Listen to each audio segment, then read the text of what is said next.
A Spokane dress shop is back in business today after May flooding wiped out their shop. The organization provides free dresses to young women in need. KREM 2's Shana Waldtower brings us more on how they've recovered and how they're helping pay it forward.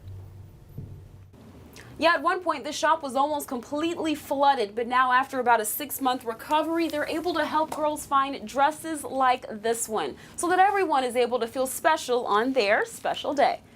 Oh, it was a little bit above your knees. This is how high the water was inside the shop. They had to wear rain boots and everything. For 13 years, Hannah's Dress Shop has been helping girls dress for special events. So we don't want the girls to feel uncomfortable about not having money or not having the resources to get a dress for prom or homecoming. But with homecoming season approaching and dresses soaked in water, they were concerned about what they could do. It was a mess.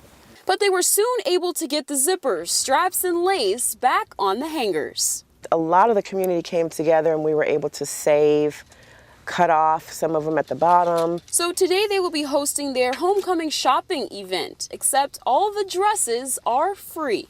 I want them to be able to come fit, try on, walk around, look beautiful, feel like a princess, and then find a dress they love. So what started as a disaster now has a fairy tale ending. And being able to hand them dresses is a huge deal for us. In Spokane, Shana Waldtower, KREM 2 News.